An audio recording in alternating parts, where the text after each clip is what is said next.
Bienvenidos a esta exposición sobre modelos psicoterapéuticos, un contenido de suma importancia e interés para todo profesional de la psicología y estudiantes de esta área, puesto que los modelos psicoterapéuticos representan el punto de partida para todo proceso de intervención.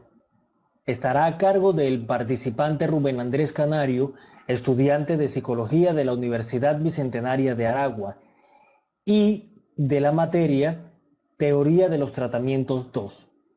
Además, de la mano del facilitador, el profesor Víctor Contreras. Un modelo psicoterapéutico es un conjunto de teorías y de juicios que tratan de explicar el comportamiento y la psique humana. Para el psicoterapeuta y para el psicólogo es fundamental conocer cuál va a ser el modelo psicoterapéutico que va a aplicar en función de sus planes de intervención.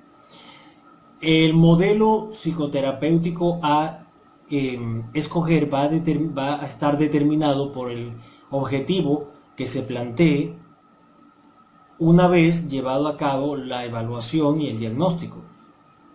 En este sentido, por ejemplo, si el objetivo planteado es la reestructuración cognitiva del paciente a través de la refutación de sus distorsiones cognitivas, entonces estaríamos en presencia de un modelo psicoterapéutico cognitivo y en función de eso se escogerían las técnicas, depende de la modalidad que se escoja.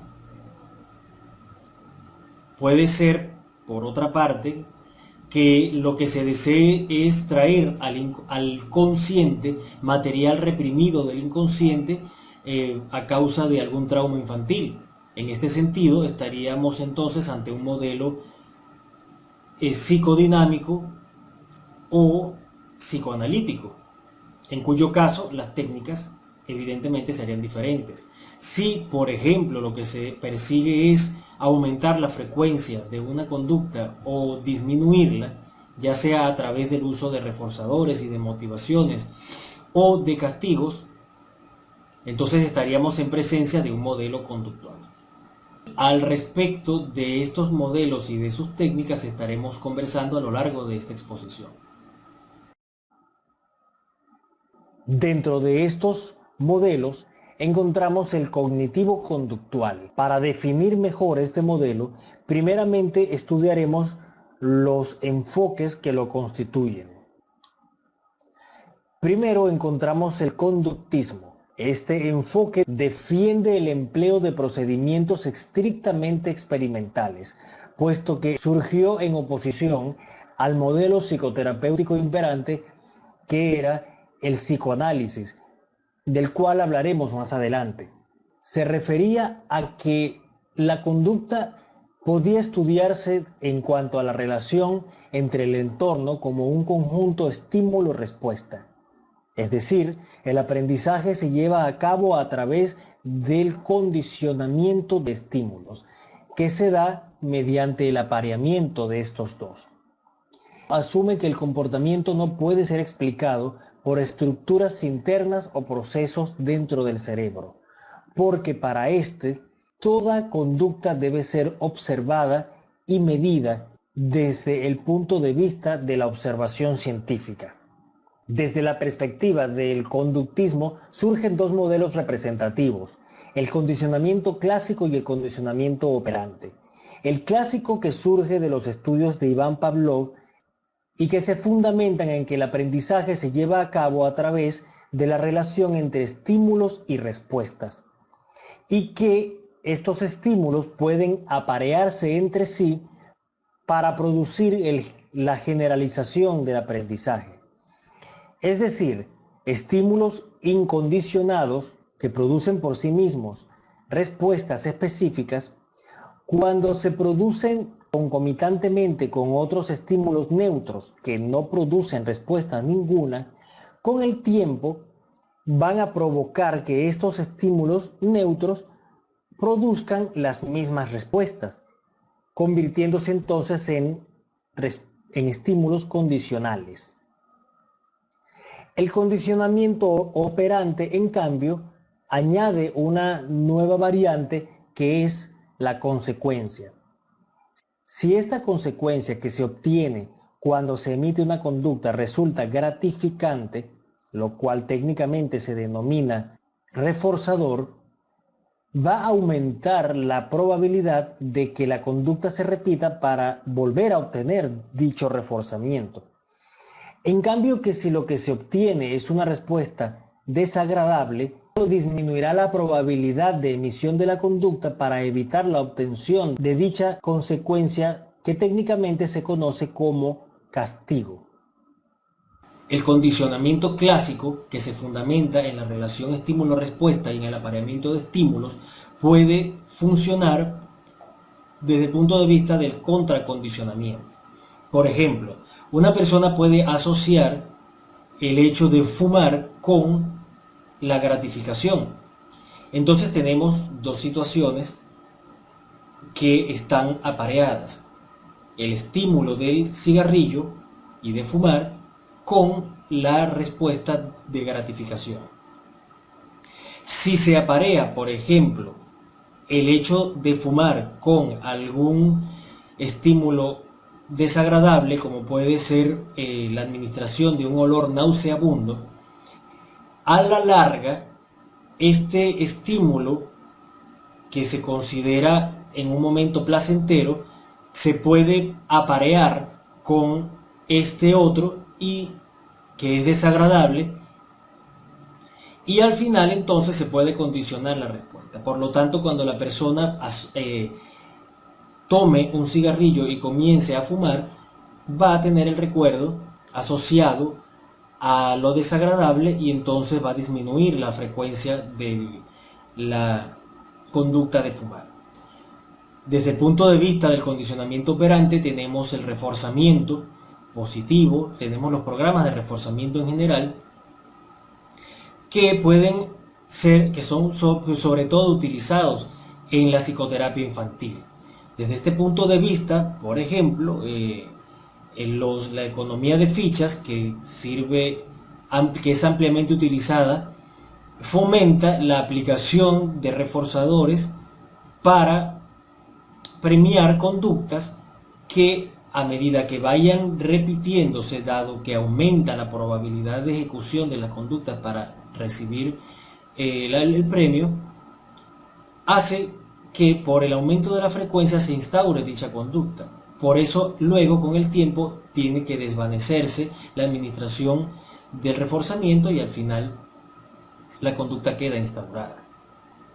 Son algunos ejemplos de cómo puede aplicarse en la psicoterapia conductual en los planes de intervención.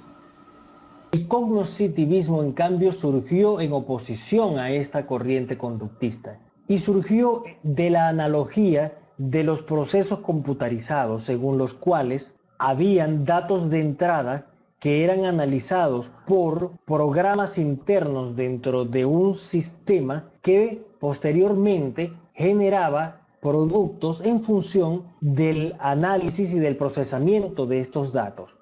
Cabe destacar que estos datos van a poder ser procesados dependiendo de la existencia o no de ciertos programas. De esta misma manera, entonces se concibe desde el cognoscitivismo que se lleva a cabo el aprendizaje.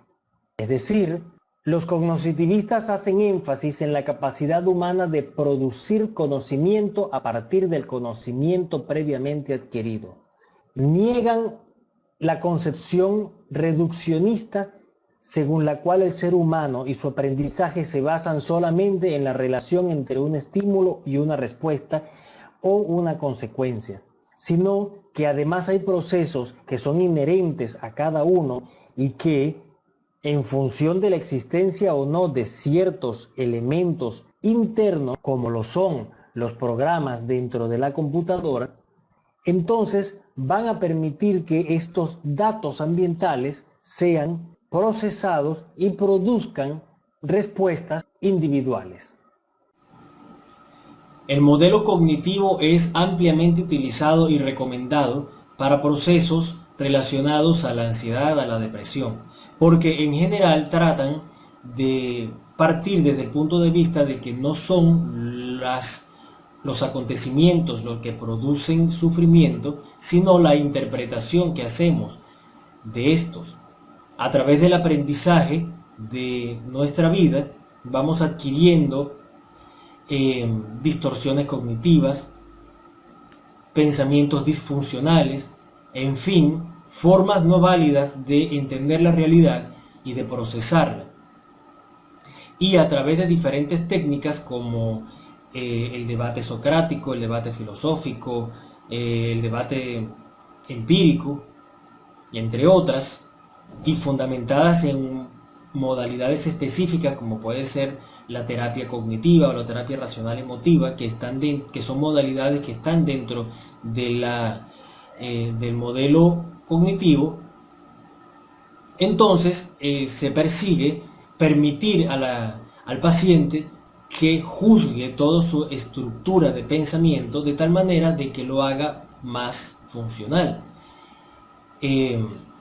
Uno de los puntos que se pueden tomar para determinar cuándo una forma de pensar no es funcional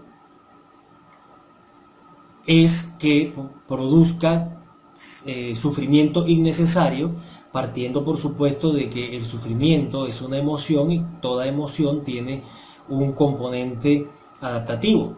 Pero si este sufrimiento no permite esta adaptación y esta mejora, entonces estamos ante un pensamiento disfuncional. Si además está en contra de la salud, si no ayuda a resolver problemas o si está en contra del logro de objetivos, si una de estas características es propia de algún pensamiento, entonces es necesario pensar sobre él mismo para pensar de una manera diferente, que es lo que se denomina la metacognición, y a partir de aquí, entonces, generar conductas más funcionales, a partir de pensamientos más funcionales. Entonces, el modelo cognitivo-conductual se refiere a la integración de estos dos modelos en un mismo proceso de abordaje de intervención.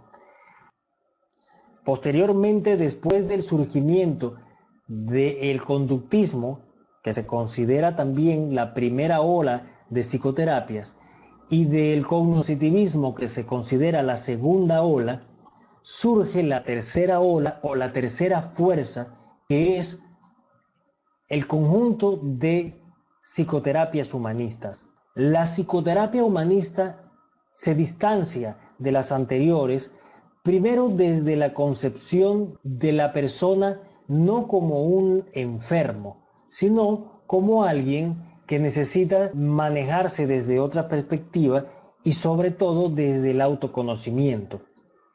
Es por esto que desde la perspectiva humanista se le llama al paciente cliente, porque deja de considerarse alguien portador de enfermedades.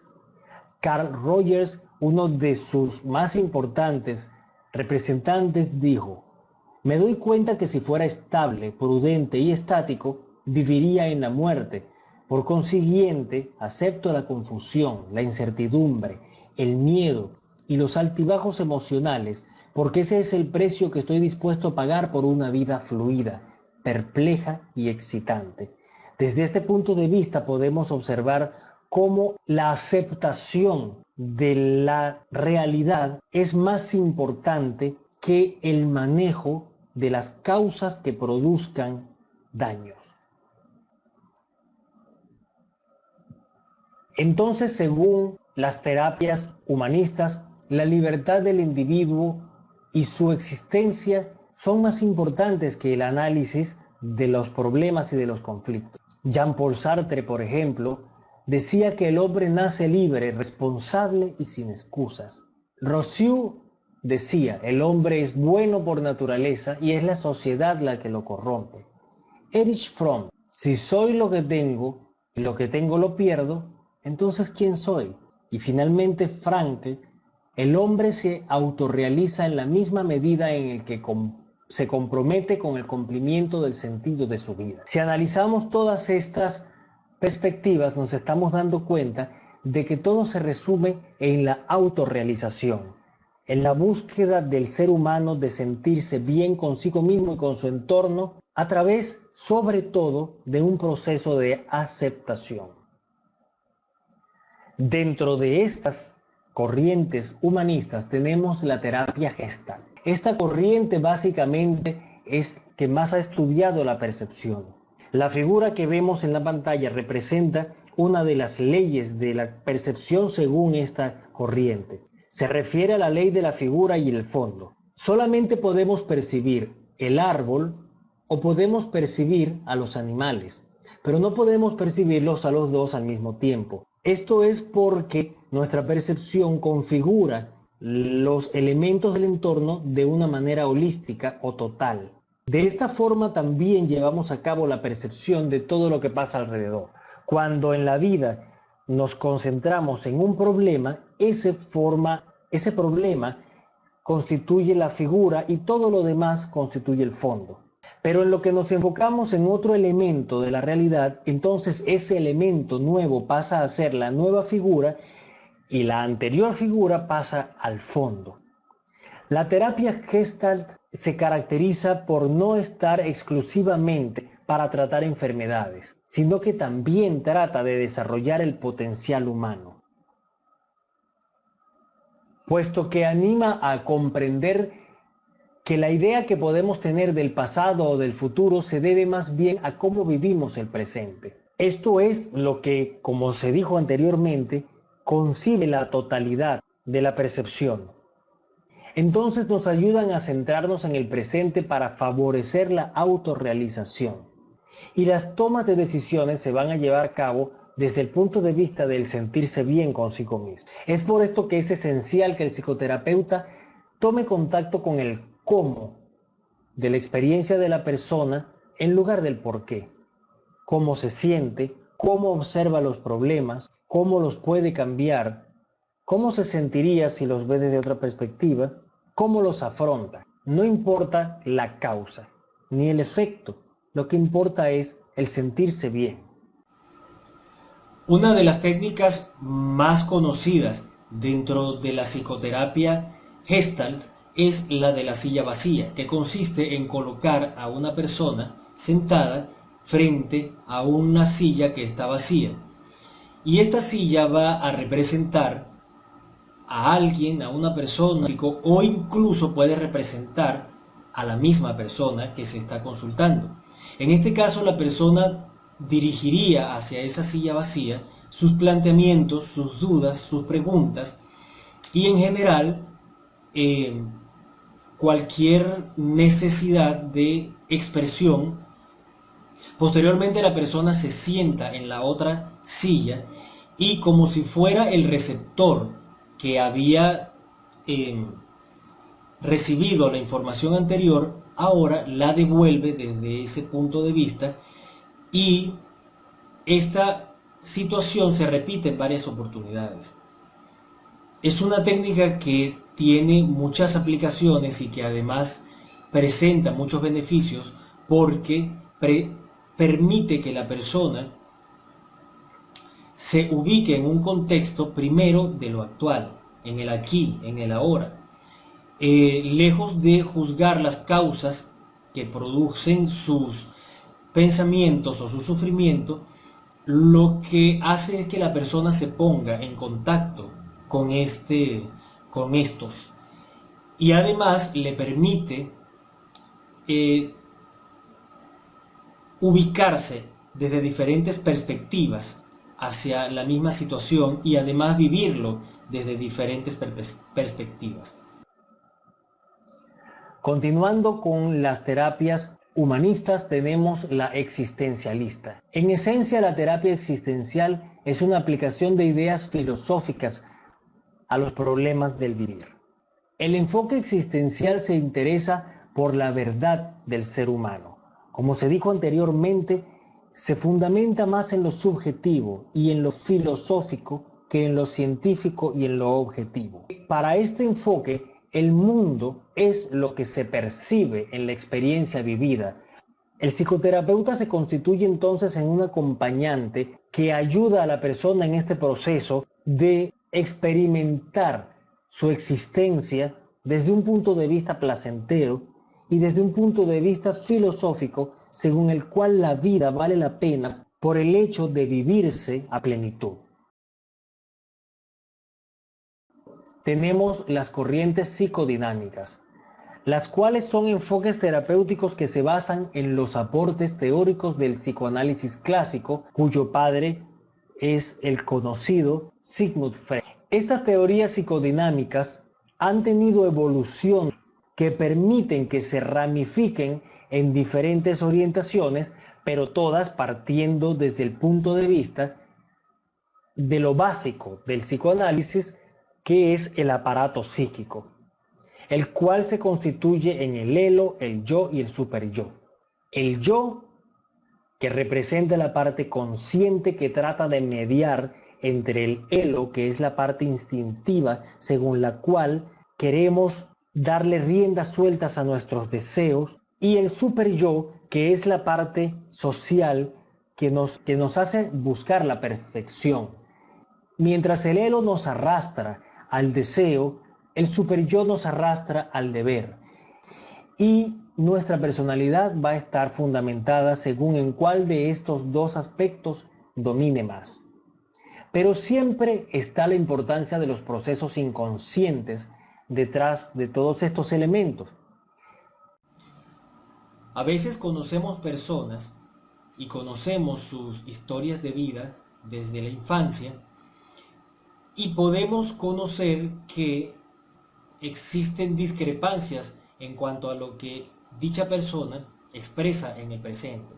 Por ejemplo, hay casos en donde una persona fue víctima de negligencia o de maltrato infantil y sin embargo en su vida adulta afirma que no recuerda ninguno de esos acontecimientos e incluso produce modificaciones a sus recuerdos en donde los hace diferentes. Entonces, ante estas situaciones podemos estar enfrente de un mecanismo de defensa típico que es la represión.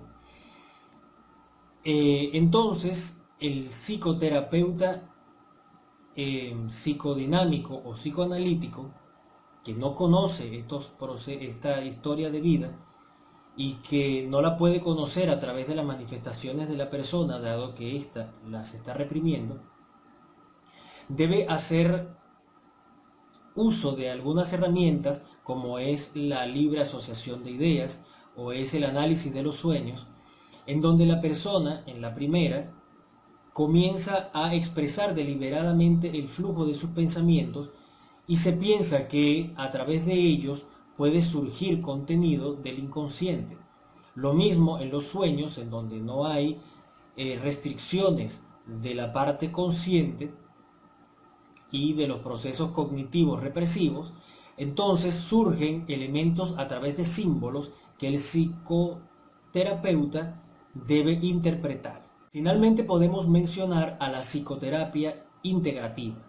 Esta toma diferentes técnicas y diferentes enfoques de diferentes modelos y los aplica para en el plan de abordaje, haciendo asociaciones entre similitudes que pueden haber entre enfoques o entre las técnicas, pero sin tomar en cuenta demasiado cuál es el fundamento conceptual. La terapia integrativa se refiere a la integración de la personalidad, es decir, a la totalidad de los elementos que hacen que la persona sea en sí misma un individuo, a la integración de las diferentes teorías, es decir, ya sea por la similitud o ya sea por la capacidad que tengan de enfocarse o de abocarse a un mismo caso, es la integración de estos diferentes enfoques independientemente de su fundamento teórico en función de una misma momento psicoterapéutico, y la integración de los diferentes niveles de funcionamiento humano que se pueden conjugar dentro de los procesos psicoterapéuticos. Gracias a todos quienes llegaron hasta el final de la presentación.